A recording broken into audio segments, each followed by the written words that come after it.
I hope you have a good reason for flouting my weapons ban.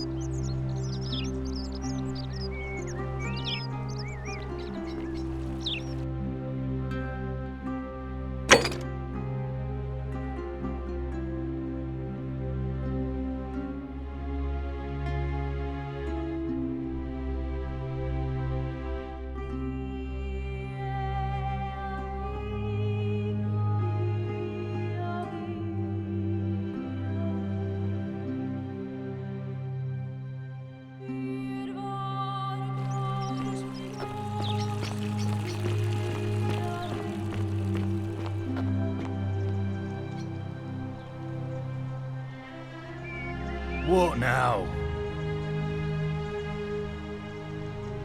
Listen, I don't abduct women. They come to me. And they keep coming back, if you know what I mean.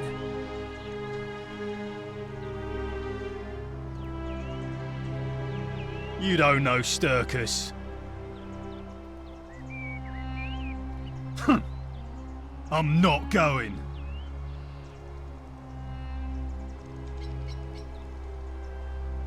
Whatever. Just remember, I'll be watching.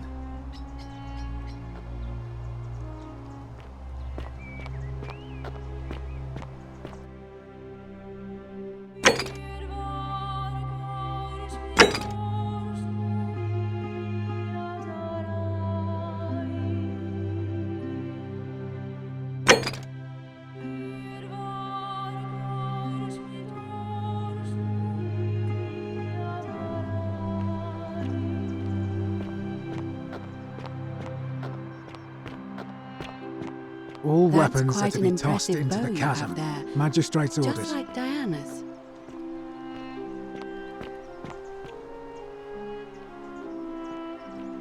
Don't believe a word they tell you.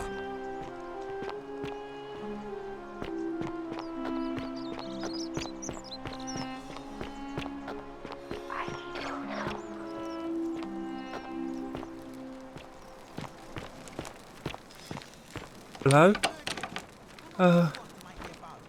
Hello?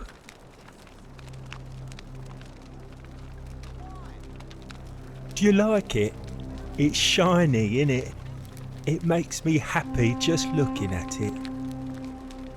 But if I gave it to you, then I wouldn't have it anymore, and I'd be sad. But it's mine, and I really like it. I want to keep it. Well, if you get me out of here, then I wouldn't need it anymore because I'd already be happy. Then you could have it, and you'd be happy too. Galerius already tried that. He said the magistrate wouldn't listen, no matter what. Like, Galerius? He's nice. I like Galerius. He made me a doll and everything.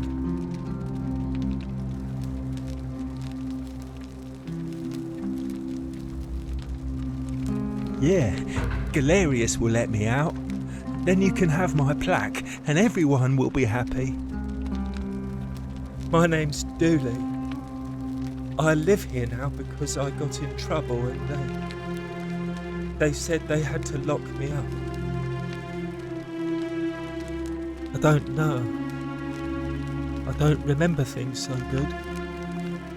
I think it's just because I was looking for treasure.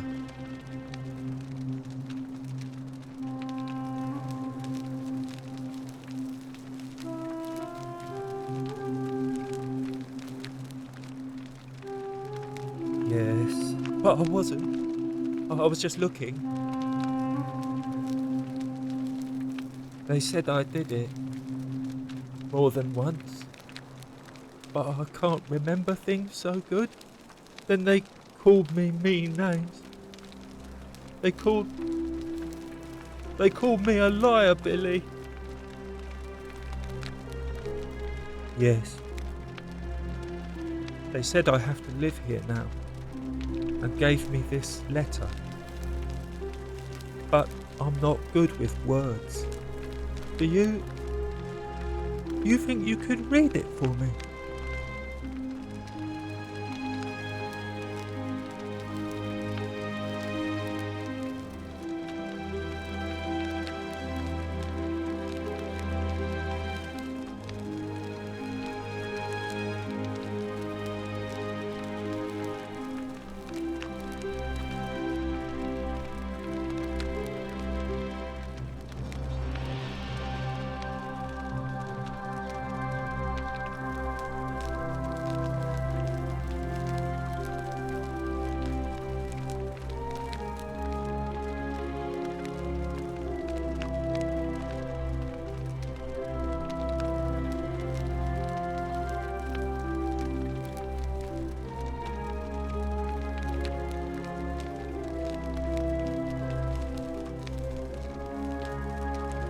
What does it say?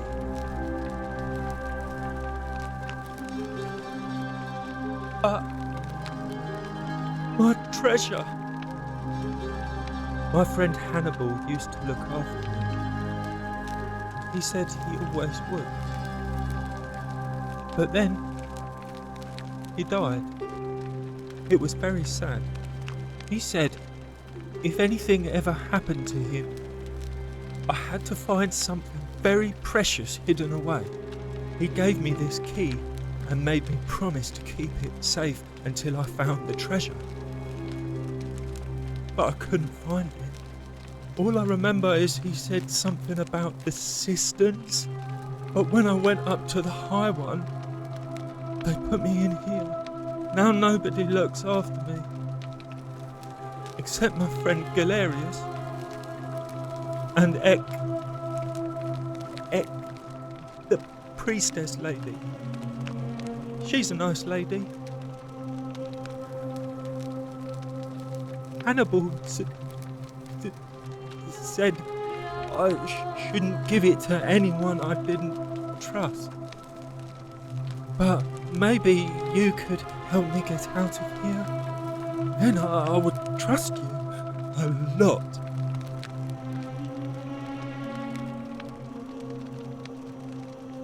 Galerius already tried that. He said the magistrate wouldn't listen, no matter what. What about the rules? I don't want everyone to get in trouble because I was bad. Like Galerius. He's nice. I like Galerius. He made me a doll and everything. If you help make him magistrate, he can get me out of here, and I can give you the key to my treasure. Hannibal said it was in the cisterns. I can't remember what it was, just that it was way up high and very precious. Bye-bye.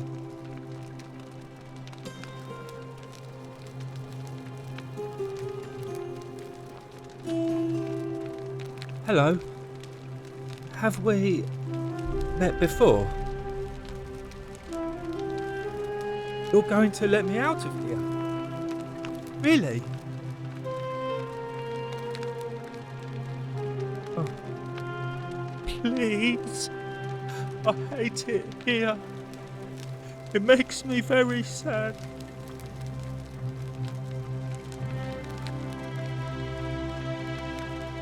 Gold? You mean treasure?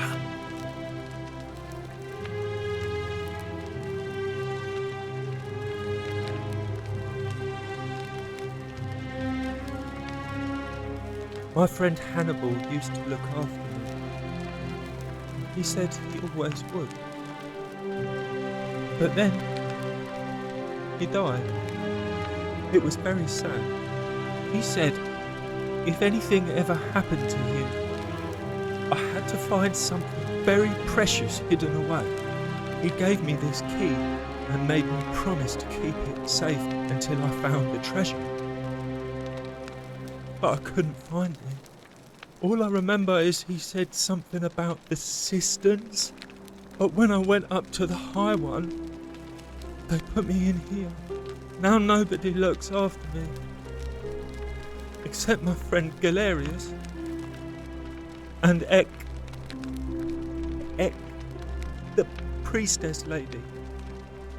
She's a nice lady.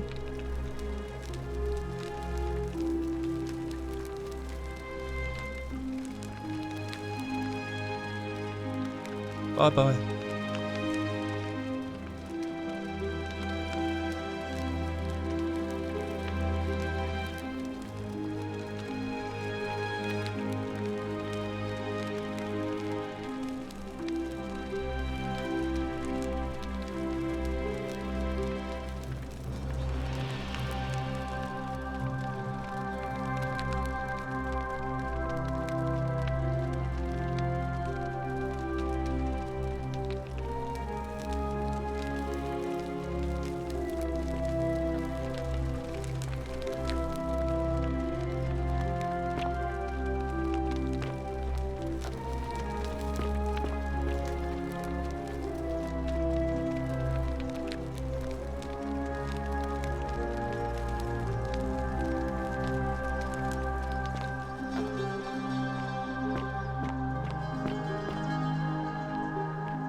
Salve again, friend. I went and did as you asked, and it worked. How is it possible that you've just arrived here and you already know everyone and exactly what's about to happen to them?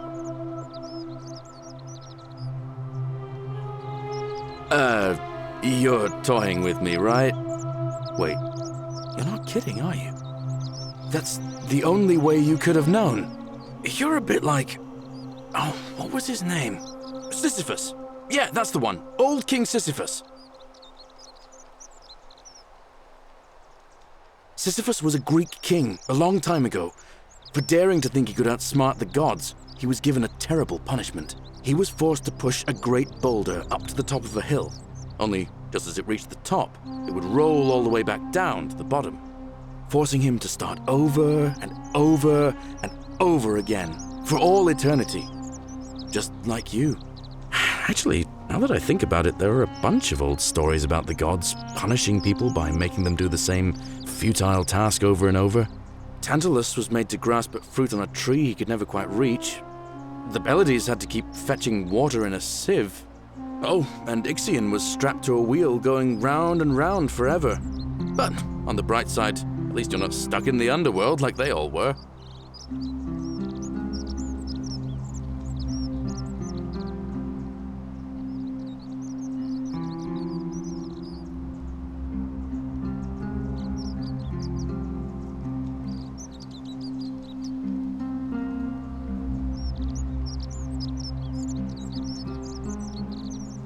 Anyway, I don't know which god you managed to upset to get yourself into this position, friend, but you seem all right to me. So, I'll tell you what. I'll keep doing whatever I can to help you, and you just focus on finding a way to break the cycle you're in.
Oh, that's kind of you to say.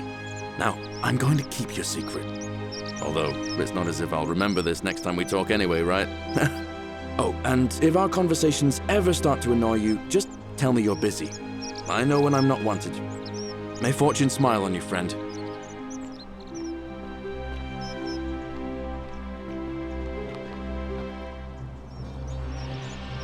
I saw you slide down that rope before. Very impressive. And strange, too, since that device you used is exactly the same as one I've been working on for weeks. Oh, of course! It's because I already gave it to you in a previous time loop, isn't it? Anyway, I'm sorry to ask, but is there any chance you'd be willing to do me a favor? Well, I've been trying to get this rare flower from the rock spire in the middle of the lake. It's too steep to climb, so I hung a rope over the lake and made this pulley device, only I couldn't quite summon the nerve to use it. Do you think you could use the device again and try to get that flower for me? Oh, thank you. It would help me a lot. There's no rush, just whenever you get a chance. All right. See you around. Salve again, my Sisyphean friend. Now, what's on your mind? Well, it's a long one and kind of sad, but I don't mind telling it. I'm a farmer. Always have been. I grew up in a small village in Britannia, Camulodunum, with my parents and 2 little sisters. Lovely part of the world. One day, when I was about 20, my father and I were in the top paddock, loading our cart, when some Roman legionaries came along, demanding produce for their men. My father told me to run into the house for his axe, and so I did. I sprinted so fast I almost threw up. But by the time I got back, he was bleeding out on the ground, and our cart was empty. That was my first encounter with the legions. My mother died of a broken heart soon after, and things went downhill from there. I took over the farmstead, but I was young, and it was a struggle. More raiding started before too long. We'd come outside in the morning to find animals missing, our stores pillaged. These Legion thugs just took whatever they wanted. One night, when my sisters and I had nothing left to steal, there was a knock at the door. I knew who they were, and what they wanted. I got my father's old axe, pulled the door open real quick, and before that soldier knew it, split his face right down the middle. But there were more of them. I never saw how many, because the next thing I knew, I was waking up with a mouth full of dirt and lungs full of smoke. My home was reduced to ash. My sisters, dead. And they left me alive to see what they'd done. Still burns whenever I think about it. Yeah, well, I wasn't the only one this happened to.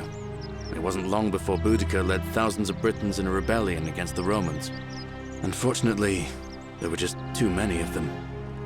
And those of us who survived, they enslaved. So, then I found myself being transported all the way to Rome to be sold to the highest bidder. I spent a few years working for my new master, learning the Romans' ways, Romanized my name and everything.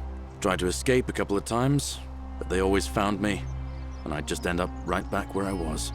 I'd probably still be there too, if it wasn't for the stampedes breaking out. You see, about 7 months ago, an enormous fire broke out in Rome. Everybody was running down toward the river, screaming and shouting. I'd never seen anything like it. Human beings acting like cattle. I got swept up with them somehow, and the rest is a blur. The next thing I knew, some stranger was dragging me out of a river. Stumbled across this place, and I started my life over again. That's what I thought too, for a while. But it seems the gods aren't done tormenting me yet. See, I finally had my own farm again, safe from the grasping hands of the Romans. Or so I thought. Until Sentius the Decurion demanded I hand over all my produce. It's for the good of us all, he says.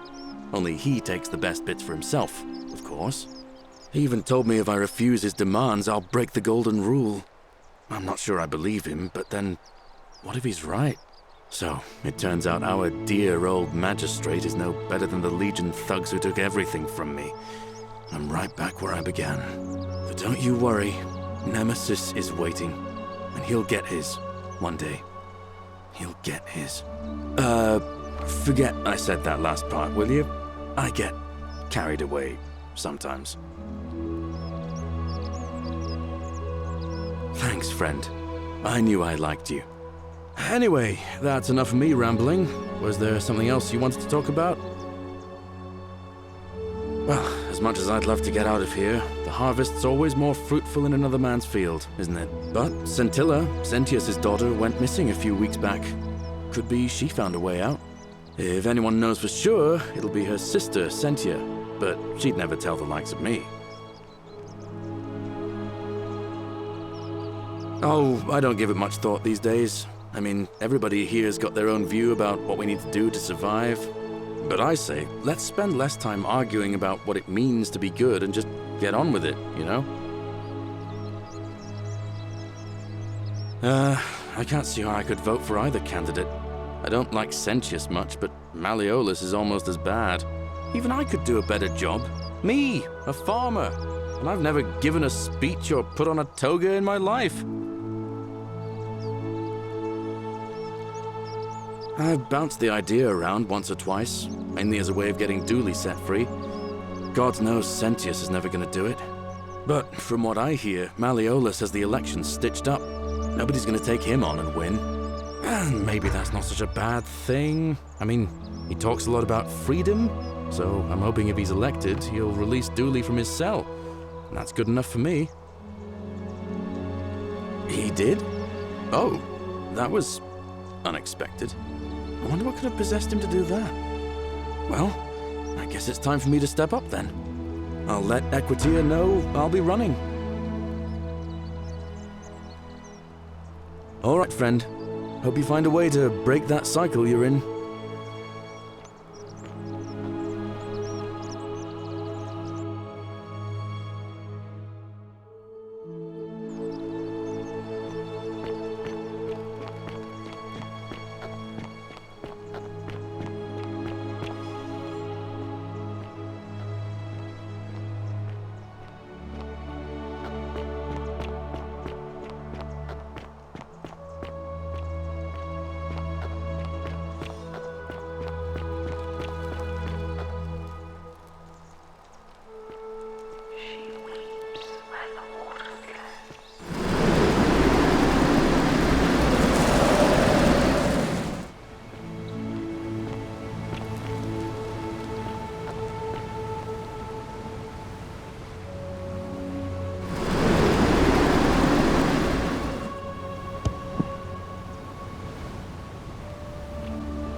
Don't believe a word they tell you.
Salve!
fortune smile on you, brother.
A new face. Ave, and may Vesta watch over you. I'm Equitia. To what do I owe the pleasure of this visit? I beg your pardon? Oh my, that is quite a lot to take in. You'll have to give me a moment. Let's see. If that is indeed the case, I suppose we'd better figure out what to do about it, hadn't we? We don't have much to go on, except the old stories. I remember 4 in particular about heroes in the underworld. Hercules, the demigod and son of Jupiter. Orpheus, a Thracian poet. Sisyphus, a king of Ephyra. And Aeneas, a Trojan hero. Hercules was able to leave the underworld because he cowed its god with his strength. Sisyphus and Orpheus both relied on their wits instead. They persuaded the goddess of the underworld, Proserpina, to help them escape. And finally, Aeneas was able to escape with the help of a spirit guide, who led him through a secret gate. So it seems you have 2 options: to confront the god of the underworld head-on, or find a way to escape with the help of Proserpina or some other guide.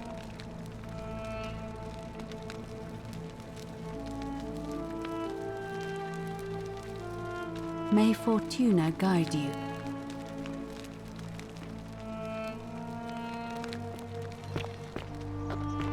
Salve!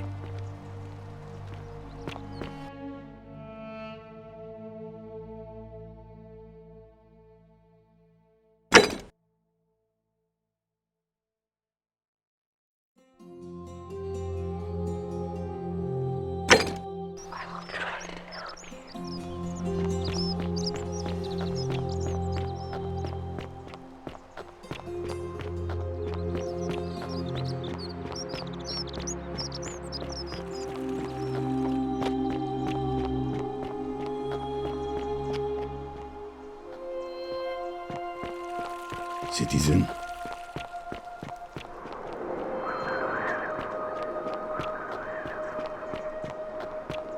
I hope you're coping.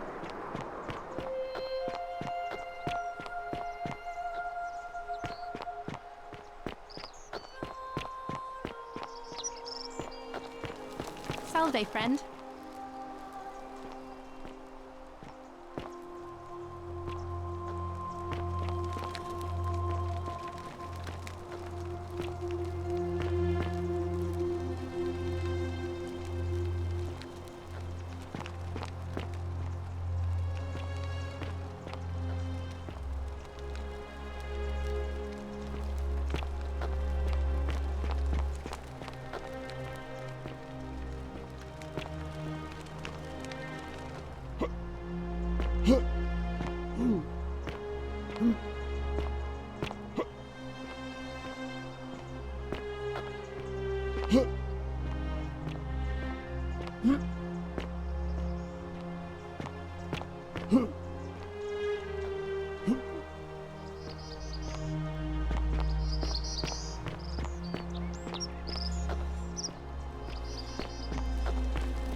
Don't believe a word they tell you.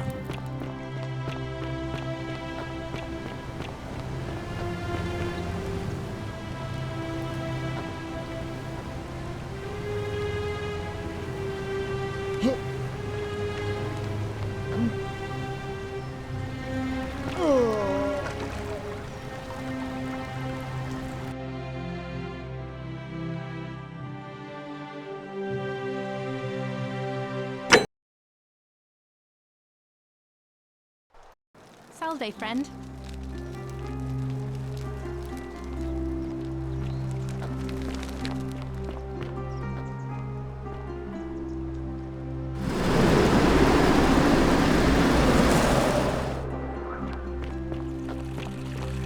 I hope you're coping.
Ah, a fellow traveler from a faraway land.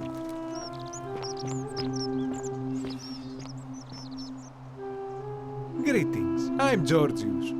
It gladdens me to see another foreigner in our midst. We must stick together, you and I.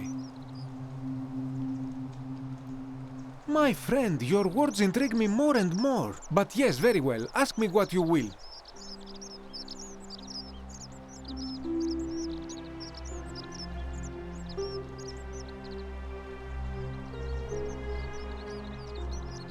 I hope that our paths cross again soon, my friend. Salve.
Come and join me by the fire. Welcome, welcome. May I ask your name? It's a sincere pleasure to meet you. Tell me, what brings you all the way down here?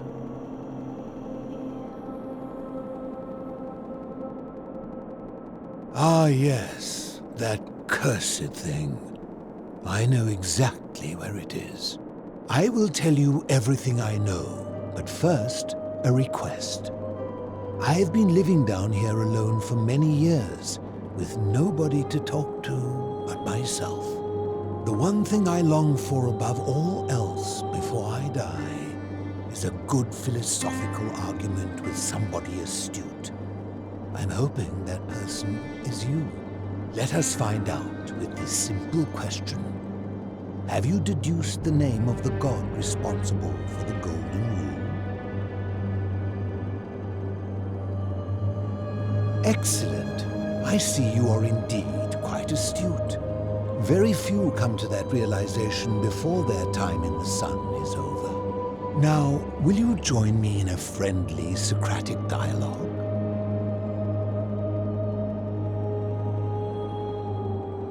Wonderful. Then let me begin with a question. Would you say you know the difference between right and wrong?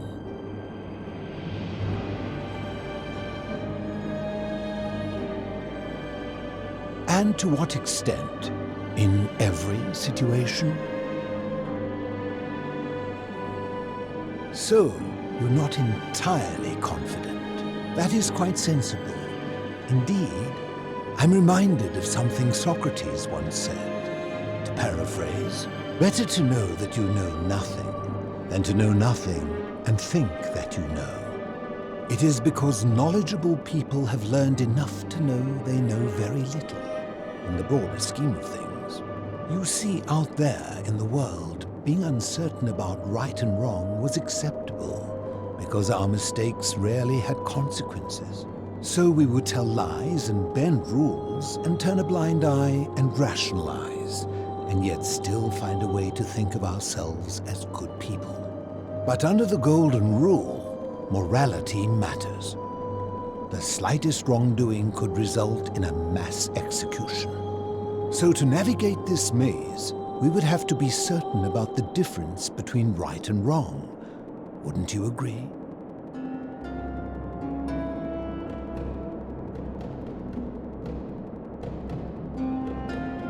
That is an excellent question, and it leads directly to my next line of inquiry. So let me ask you this. Is there one system of morality which is always perfectly correct, which you could follow in every situation and always do the right thing?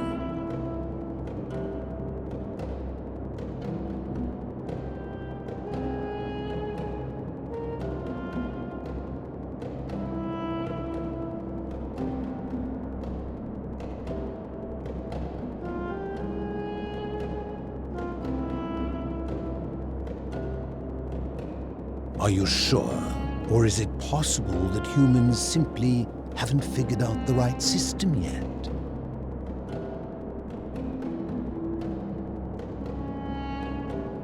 After hundreds of years and as many great thinkers dedicating their lives to these questions, what hope do we have if our best and brightest haven't been able to answer them?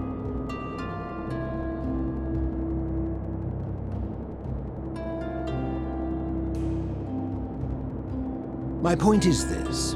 I don't think anyone alive truly knows any hard and fast rules about right and wrong.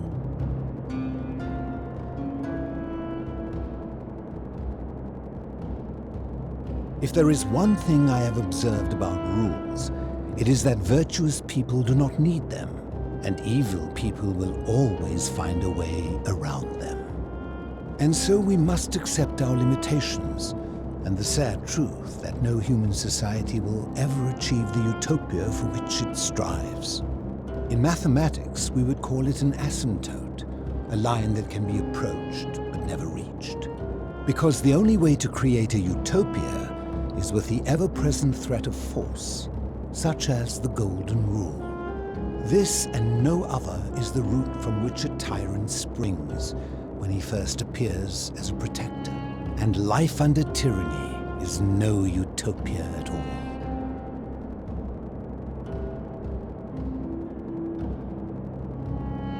I'm glad to hear that.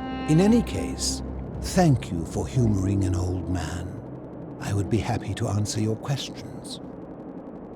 You mean, how did I end up living alone in this cave with nothing but these relics of the past for company? It's a long story. I was a quarrelsome young man. At 19, I left Corinth for Rome to study rhetoric at one of her finest academies, so I could argue more forcefully. Back then, I used to enjoy verbally sparring with everyone I could, and I was good. One night I found myself in a tavern, in an argument with a drunk mercenary. It became heated, he drew a gladius, and I won the argument, but lost my life. I woke up on the banks of the Styx at a campfire opposite Karen. Of course, I tried to persuade her to let me return, but even with all my skill, I failed. I settled in, made friends, and learned what I could, quickly realizing our little community faced certain death under the Golden Rule. So I began looking for a place to hide underground. Fortunately, I found this place waiting for me. You see, I was not the first to take refuge here. I returned to my friends above, persuaded them to join me, and 12 of us descended for the last time to live out our days hidden from Hades' tyranny. They are one and the same. The Romans call him Pluto, but long before that, my people called him Hades. My generation was wiped out, turned to gold, many years ago. My friends and I were able to avoid the same fate by hiding down here. I think it's safest to assume that if I was to return, Hades would realize that his furies hadn't finished the job, and he'd send them after me again.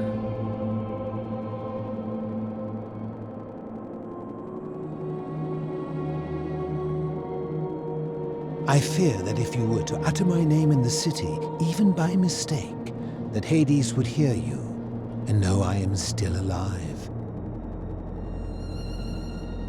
I'm afraid I am the only one left. There were 12 of us in the beginning, but one by one, my friends passed away. Some from malnutrition, others from madness and despair. It has been lonely. Before my unexpected visit from Kabash some weeks ago, I'd not seen another person in many, many years. Living in darkness is not without its challenges. The first challenge is diet. Fortunately, I found that eating fresh fish provides most of the nutrients I need.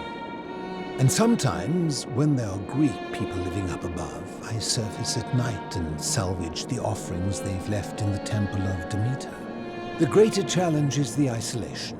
So I like to imagine arguments, where I argue both sides. But, like so many things in life, arguments are better with a partner. As you wish. Ha! If I did, would I be living like this? Did we not discuss it at length already? Oh, I see. You're toying with me. Ha! You seek the plaque bearing the Egyptian inscription. It is a cursed object, and I would be happy to give it to you if Kabash had not already taken it. I will tell you, but you may find him hostile. To prepare for your encounter, there are certain things you must know. Very few know this, but before the Romans came to this city, it was once entirely Greek. The architecture, the temples, and the people. When the Romans came, in typical fashion, they claimed it as their own, built over everything that could be built over, and renamed the things that could not. Thus, the shrine of Persephone became the shrine of Proserpina. And when they found an obelisk bearing the name Hades, they tore it off and replaced it with Pluto instead. And the city's dwindling Greek residents, witnessing this compulsive Roman conquest, decided to preserve what they could of their heritage. They gathered their art and valuables, secreted them away through the Temple of Demeter, and hid them here, out of reach of the Romans.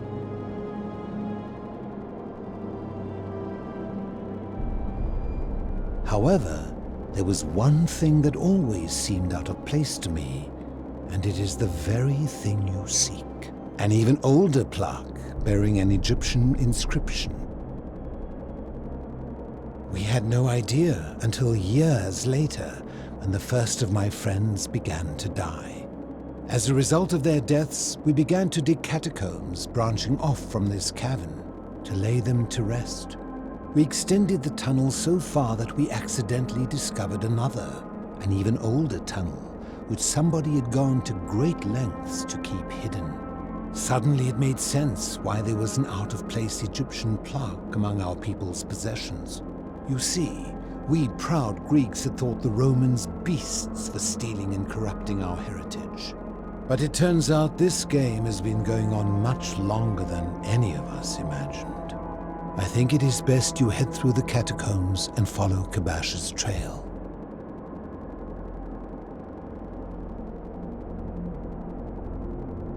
There are certain things you must see for yourself. Take this key. You'll need it to open the gate.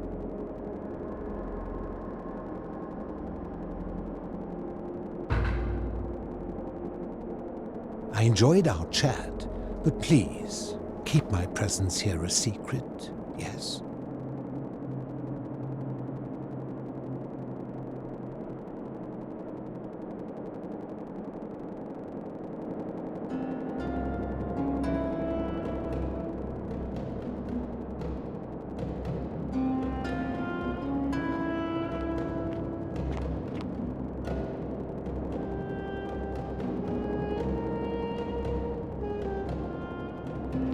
Ah, you've returned.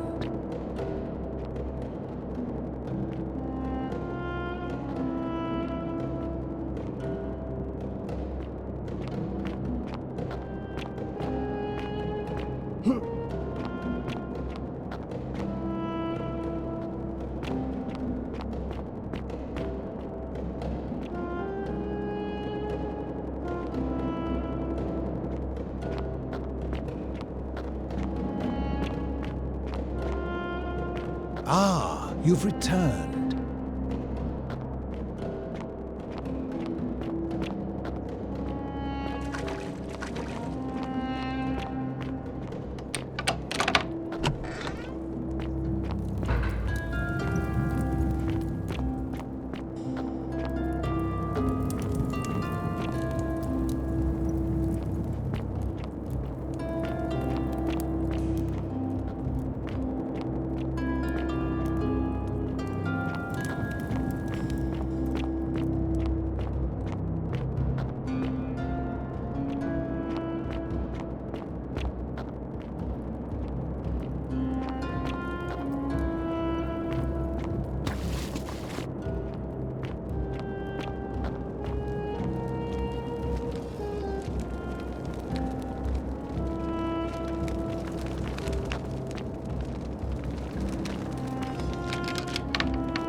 Stop! Do not come any closer. Who are you? I am Kabash. And let me guess, another Greek or Roman come to loot and plunder the resting place of my ancestors, To what end? That is welcome news. You really are not Greek or Roman, are you? I was planning to return it myself, but for now, I must remain. Here, take it, and restore the honor of Osiris.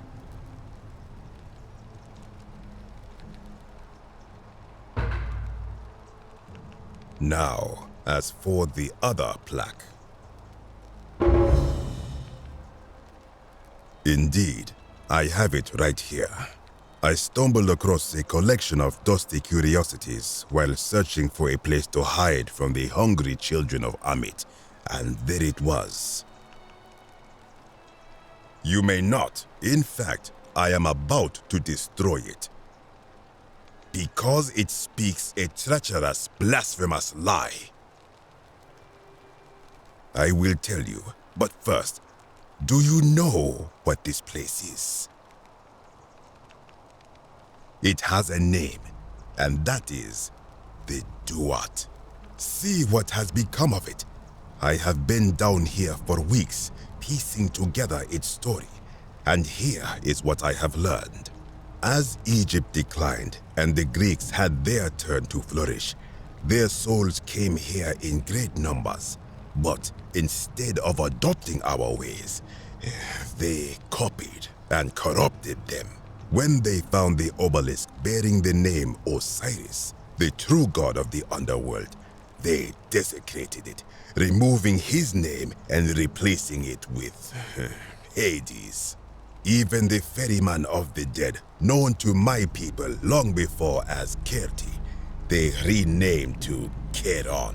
As if that desecration was not enough, they built over this place, using it as the foundation for their own underworld, so that ours was forgotten. My only solace is that the Greeks then suffered the same fate when the Romans rose to power, renaming Hades to Pluto, and the cycle began anew.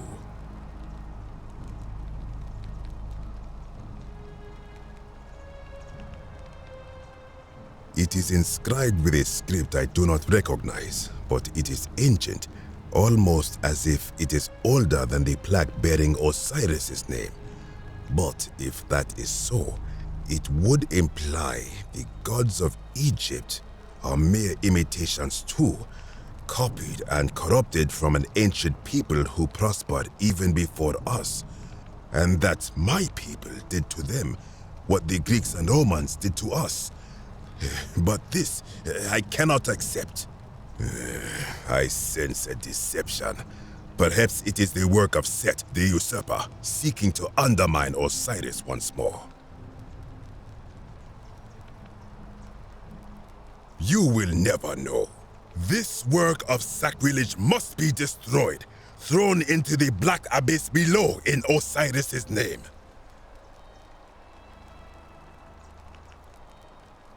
You are too late.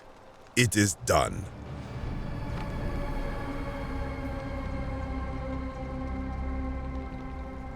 It could not have gone any other way. it was Osiris's will. Now, the thing of evil you sought is gone. Why are you still here? I am from Rakotis, which you may know as Alexandria, the name of the city the Greeks built over it. I was a fisherman, like my father before me. Since the Romans had taken over from the Greeks, I took the opportunity to learn Latin and eventually traveled to Rome. When the fires broke out last year, I tried to help. I gathered terrified locals into my boat and led many of them to safety farther along the Tiber. On my 7th trip, a passenger demanded I wait for his brother. But we were full to almost sinking, and smoke was all around us. I told him his brother would have to save himself, and he tried to bribe me by placing a coin into my hand. When I refused, he drew a dagger and thrust it between my ribs. I awoke on the banks of the river to a stranger wearing a ram headdress. He said his name was Kirti, and at the time, I simply thought him odd. It did not dawn on me until much later that he was the Kirti, the ram-headed ferryman described in the Book of the Dead. This is where I belong, as caretaker of the memories of my people. If our ways are to be remembered, it falls to me. I think if someone is to break the golden rule, it will not be me, for I try to live as I always have by the command of the goddess Ma'at. Do to the doer to make him do. As for the punishment that will come from it, I finally understand why it has long been said among my people that gold is the skin of the gods.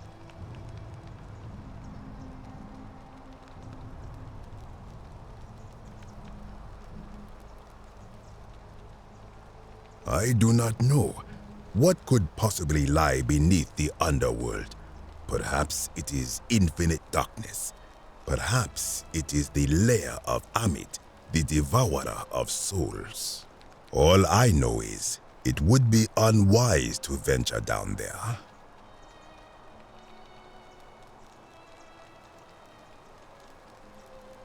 Most unwise.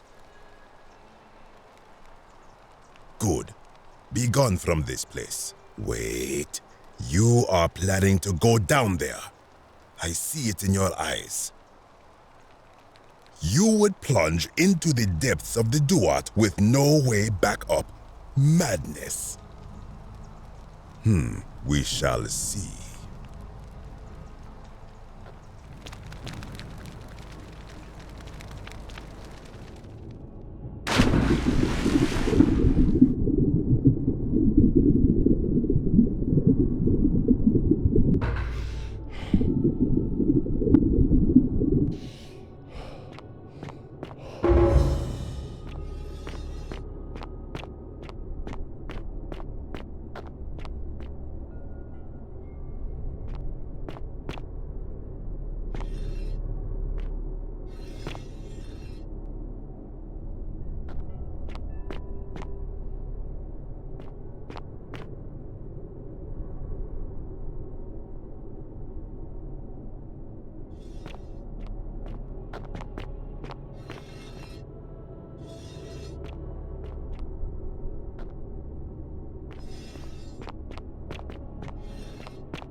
When I told you that you would not find a way back up, that was not a prediction. That was a promise.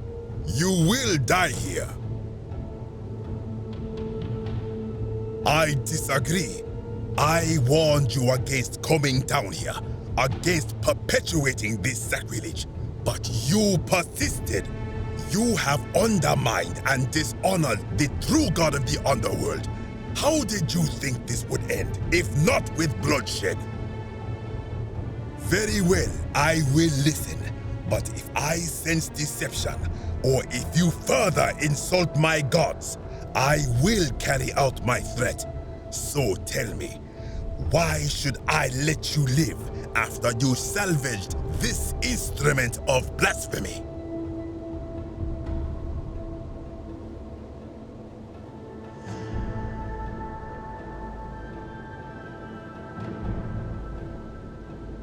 Then you admit it. You wish to destroy the sacred beliefs of my people. I will not allow this. Many of my ancestors endured great hardship to live good lives so that we may descend to the Duat in death and be judged accordingly. We prepare to have our hearts weighed on Anubis' scales and to swear ourselves innocent of sin before the 42 assessors of Ma'at. And yet, I arrive here to find the Book of the Dead contained only a seed of truth. And now I ask myself, did our priests steal and embellish the stories of an older people and feed us lies all our lives simply to trick us into obedience?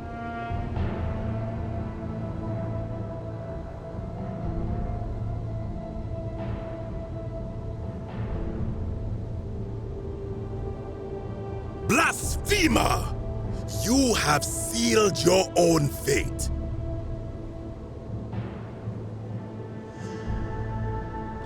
Good. I welcome it. You see, the philosopher told me that each time it breaks, Osiris bellows with rage, and his voice shakes the very foundations of the earth. I can only hope one more tremor will lay waste to this fragile place once and for all, and you along with it. The many shall suffer for the sins of the one.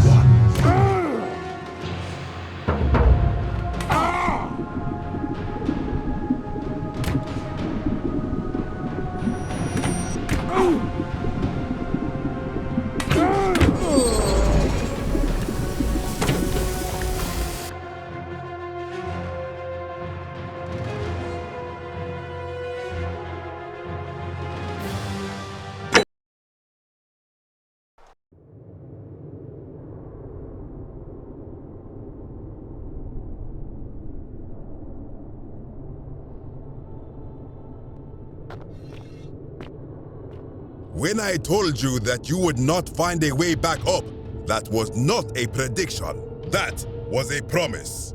You will die here. I disagree. I warned you against coming down here, against perpetuating this sacrilege, but you persisted. You have undermined and dishonored the true god of the underworld. How did you think this would end, if not with bloodshed? Very well, I will listen. But if I sense deception, or if you further insult my gods, I will carry out my threat. So tell me, why should I let you live after you salvaged this instrument of blasphemy?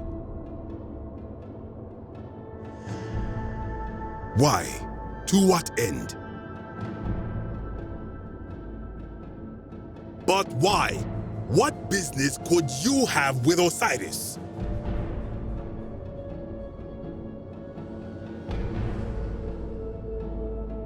Blasphemous fool! You have sealed your own fate.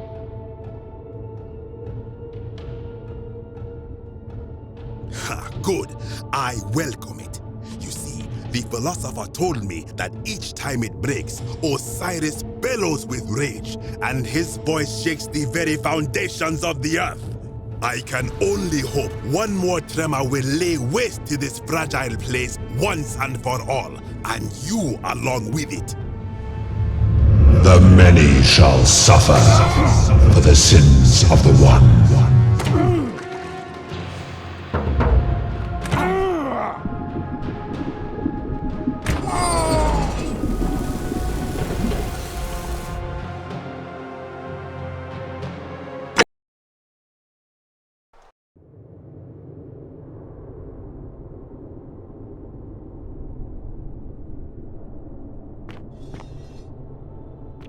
When I told you that you would not find a way back up, that was not a prediction. That was a promise. You will die here. I disagree. I warned you against coming down here, against perpetuating this sacrilege, but you persisted. You have undermined and dishonored the true God of the underworld. How did you think this would end, if not with bloodshed? Very well, I will listen. But if I sense deception, or if you further insult my gods, I will carry out my threat. So tell me, why should I let you live after you salvaged this instrument of blasphemy? Why? To what end? But why? What business could you have with Osiris?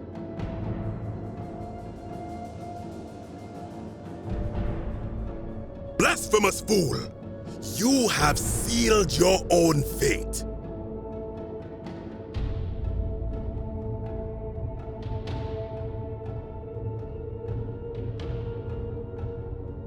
Ha, good.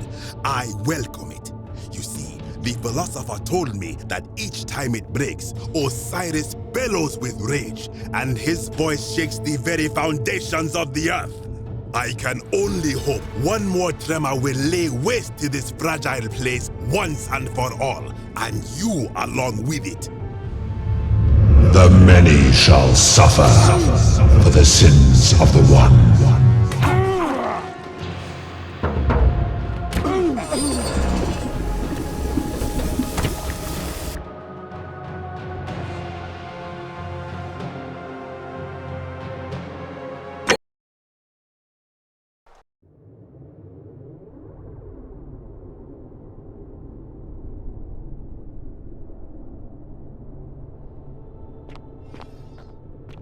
When I told you that you would not find a way back up, that was not a prediction. That was a promise. You will die here. I disagree. I warned you against coming down here, against perpetuating this sacrilege, but you persisted. You have undermined and dishonored the true God of the underworld. How did you think this would end, if not with bloodshed? Very well, I will listen. But if I sense deception, or if you further insult my gods, I will carry out my threat. So tell me, why should I let you live after you salvaged this instrument of blasphemy? Why? To what end?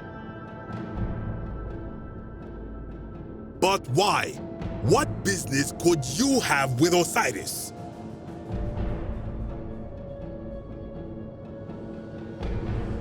Doubtful. What do you know about honoring the Lord of Silence?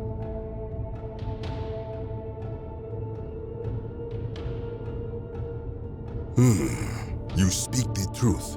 Indeed, it seems we have all been deceived.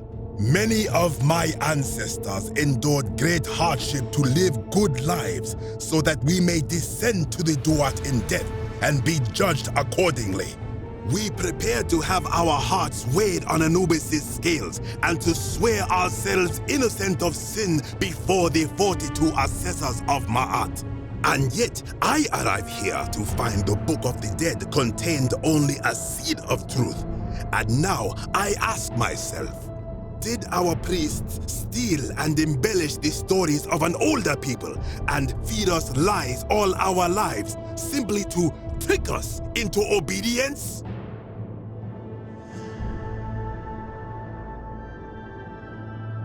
I am not sure I follow. Speak plainly.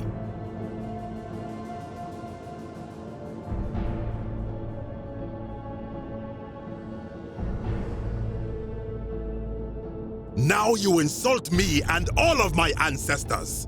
You have sealed your own fate. Ha, good.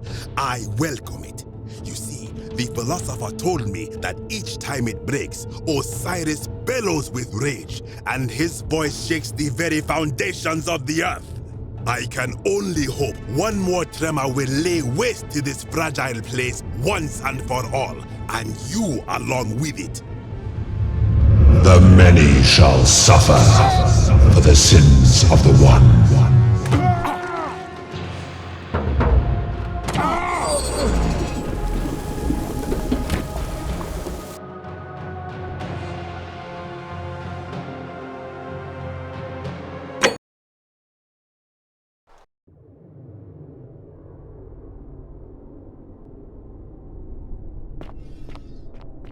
When I told you that you would not find a way back up, that was not a prediction. That was a promise. You will die here. I disagree.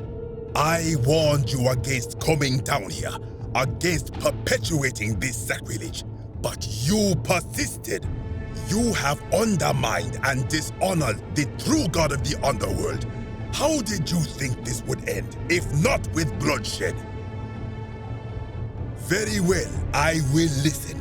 But if I sense deception, or if you further insult my gods, I will carry out my threat. So tell me, why should I let you live after you salvaged this instrument of blasphemy? Why? To what end?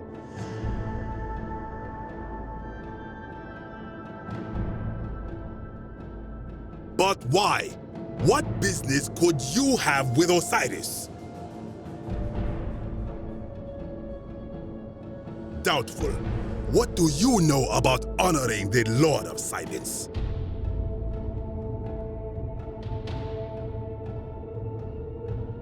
You speak the truth. Indeed, it seems we have all been deceived. Many of my ancestors endured great hardship to live good lives so that we may descend to the Duat in death and be judged accordingly. We prepare to have our hearts weighed on Anubis' scales and to swear ourselves innocent of sin before the 42 assessors of Ma'at. And yet, I arrive here to find the Book of the Dead contained only a seed of truth. And now I ask myself, did our priests steal and embellish the stories of an older people and feed us lies all our lives simply to trick us into obedience? I am not sure I follow. Speak plainly.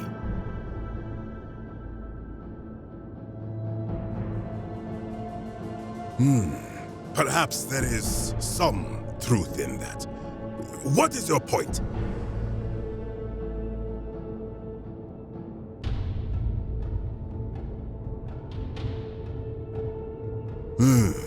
You are persuasive. Very well. I will let you live, and you may do what you will with that plaque. I will remain here for a while, and attempt to learn what I can about the foundations of my people's beliefs. Go.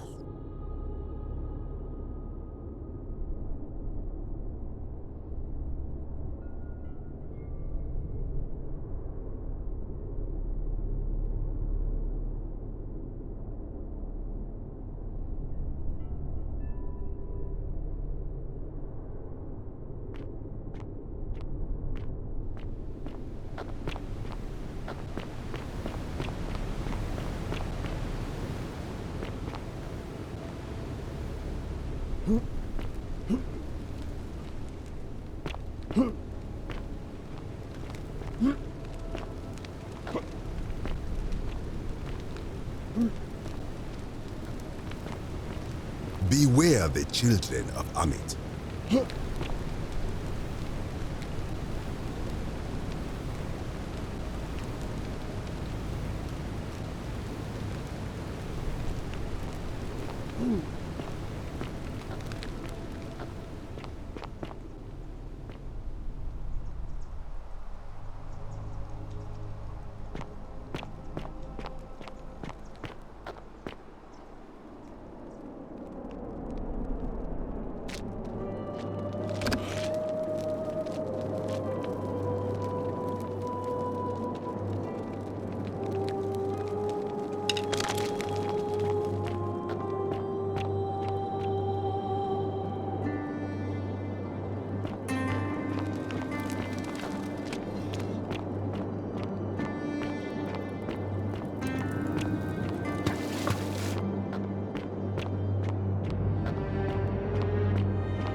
Ah, you've returned.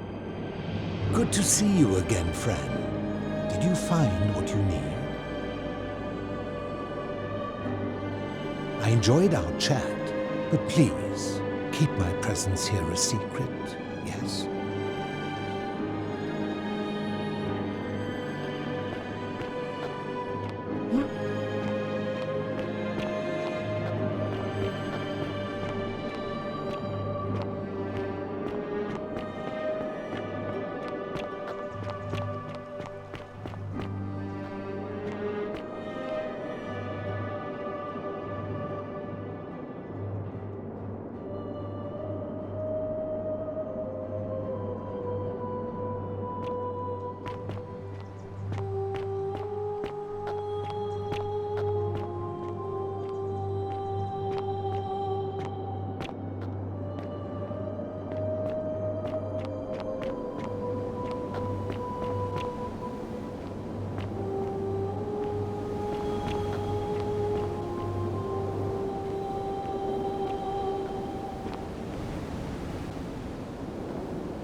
A golden bow, just like Apollo and Diana's.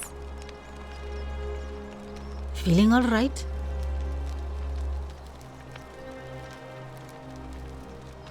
That's a shame. Thanks again for saving Yulia's life. Apollo smiles upon you.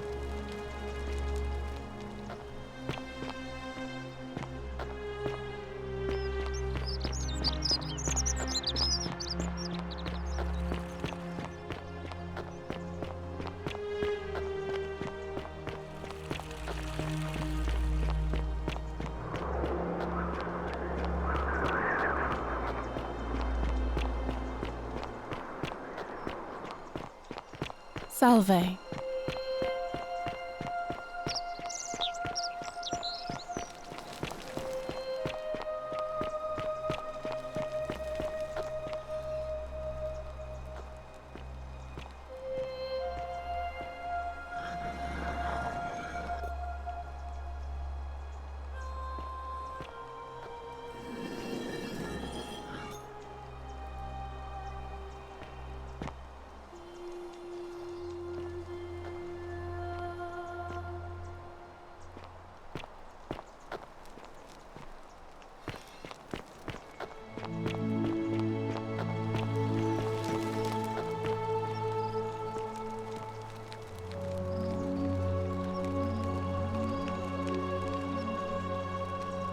Salve, friend.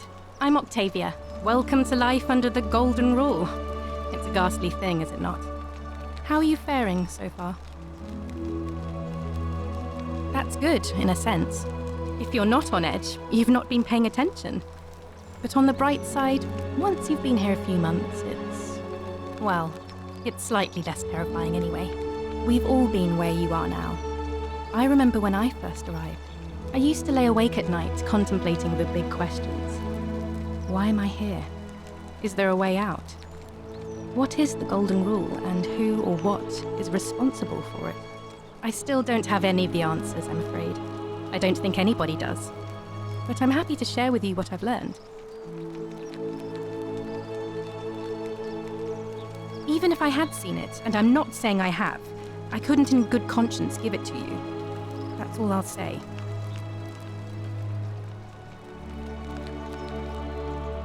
Ah, that's a shame. Another time, then.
Salve.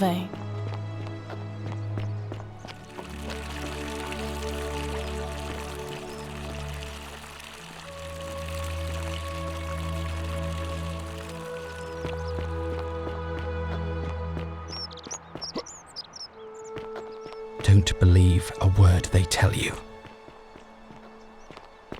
Isn't the great temple majestic?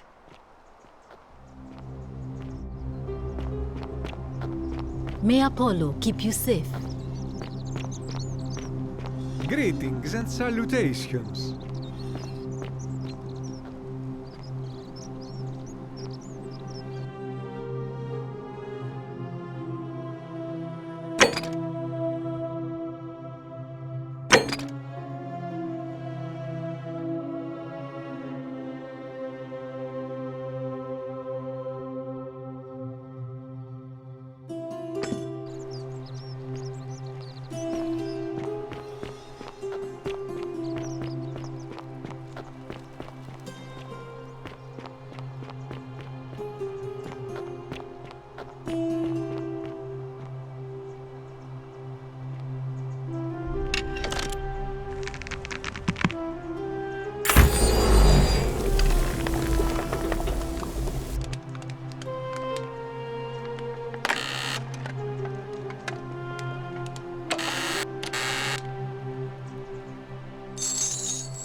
That's quite an impressive bow you have there. Just like Diana's. Arve again. Did you find what you need?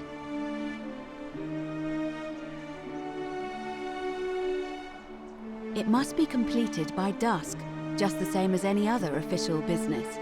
It'll be between Sentius, the incumbent, and Galerius, the challenger. Why do you ask? As I said, I'm planning to hold it before dusk, but I suppose I could hold it sooner, if there's a good reason.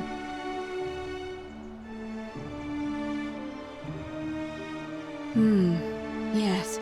I have overheard some rather unpleasant arguments. The last thing we need here is additional conflict. Don't Very well. believe a word I'll get they things tell you. started right away. Citizens, it is time. Let us meet to elect our magistrate.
Citizens, we have a quorate body of voters gathered here to elect the city's magistrate.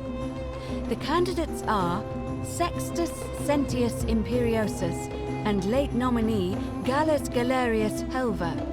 Marcus Malleolus Gurges withdrew his candidacy earlier today. As agreed, we shall dispense with ballots and candidates will abstain from voting. Let's make this quick. As I say your name, call your vote. I'll start with you, Horatius. Sentius, of course. Georgius. Galerius. He saved the life of my dear friend Fabia. Dacius. Sentius. Virgil. The man who put a stop to the threats I've been receiving. Galerius. Ulpius. Galerius, the man who saved my life. Rufius. The man who treated my rheumatism. Galerius. Citizens, you have made your decision. Your new magistrate is Gallus Galerius Helver. What? It has been decided. Magistrate Galerius, would you like to make a brief address? I just want to say, this isn't something I ever wanted. Now that you've put your trust in me, I'm going to do everything I can not to let you down. I'll need some time to put together a list of the changes I want to make around here. But I promise you, there will be changes. My first order is that Dooley is to be freed. Horatius, release him from his cell immediately. Please. Wait, do I need to say please? I suppose not. That's it. You can all get on with your day. Nothing else to see here. Move along.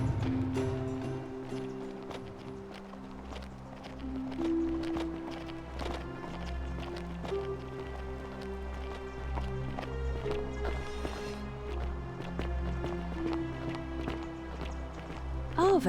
It gladdens my heart that Galerius set poor Dooley free. I will cherish this moment.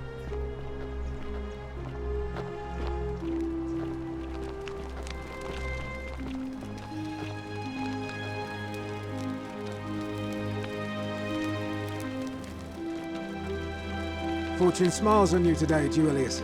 Magistrate Galerius here has ordered your release. You're going to let me out of here? I'm sorry it took so long, my friend. And it wouldn't have happened at all if it wasn't for a newcomer. So be sure to offer your thanks when you can. I will. I will. Thank you, Galerius. I'm so happy. I'd love to stay and chat, but I've got a lot of work ahead of me. Why don't you go to the baths? Then tell Georges I said you could have some new clothes. Then I want you to go home and rest. I'll speak with you soon, Dooley.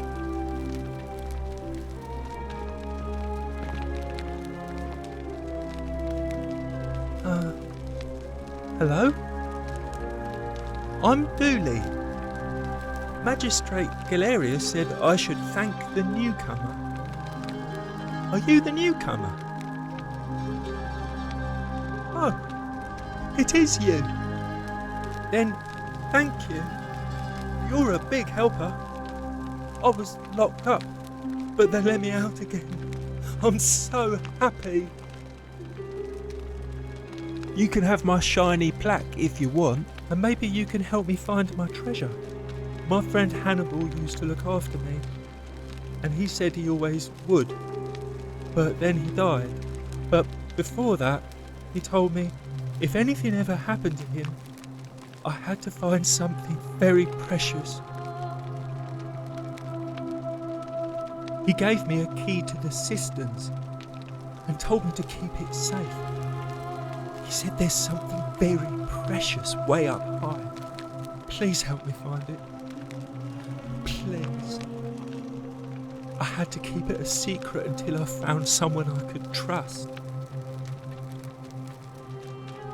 Oh, thank you. Here's the key.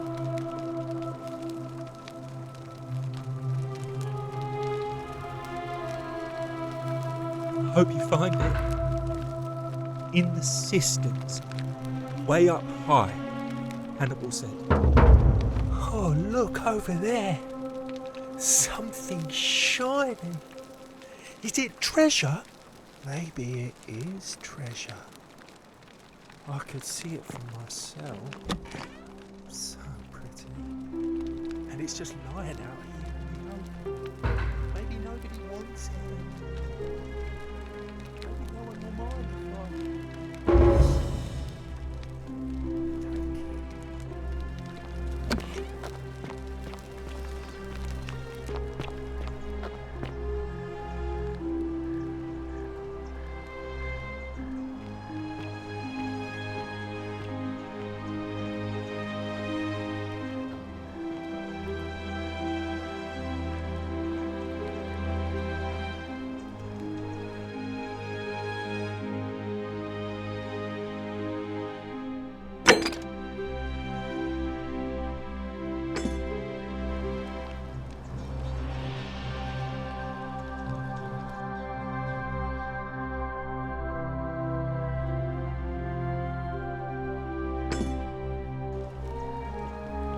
Greetings and salutations.